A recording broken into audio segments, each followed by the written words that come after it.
അപ്പോൾ ഒരു ഡിന്നറിന് അജിത് സാർ വിളിച്ചിട്ട് അജിത് സാറിൻ്റെ വീട്ടിൽ പോയി. അപ്പോൾ സാറായിട്ട് സംസാരിച്ച് പുള്ളി പറഞ്ഞു നിവിൻ ഇപ്പം എല്ലാ പടങ്ങളും നിവിൻ്റെ ഇറങ്ങേണ്ട ഹിറ്റാണ്, പക്ഷെ ഒരു ഫേസ് വരും. ആ ഫേസ് എന്ന് പറഞ്ഞിട്ടുണ്ടെങ്കിൽ അത് എല്ലാ ആക്ടേഴ്സും കടന്നു പോകുന്നതാണ്. അജിത് സാറും കടന്നു പോയിട്ടുണ്ടെന്ന് എൻ്റെ അടുത്ത് അങ്ങനെ പറഞ്ഞു. ആ ഫേസിലൂടെ നമ്മൾ കടന്നു പോകണം. അത് നമ്മളൊരു ഒരു ഒരു ഡിപ്പിലിങ്ങനെ പോയി തിരിച്ചു വരും.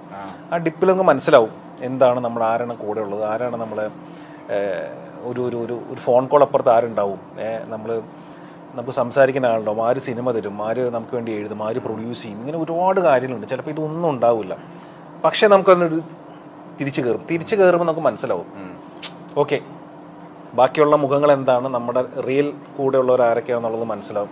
അത് എത്രയും പെട്ടെന്ന് വരണേന്ന് ആഗ്രഹിച്ചോളം പറഞ്ഞു. അപ്പം ഞാൻ ചെയ്യോ അത് വരാണ്ടിരിക്കണേ എന്നുള്ളതാണല്ലോ ആഗ്രഹം. പക്ഷെ ഇപ്പൊ എനിക്ക് തോന്നുന്നു ഇപ്പം പടങ്ങളൊന്നും വർക്കാവാണ്ടായി വന്നപ്പോൾ ആ ഫേസ് ഭയങ്കര നന്നായി എന്ന് എനിക്ക് തോന്നുന്നു. ഒരു എനിക്കെന്ന് ഉള്ളിൽ ഭയങ്കര ഒരു സ്ട്രെങ്ത് കിട്ടിയ ഒരു ഫീൽ ഉണ്ട്.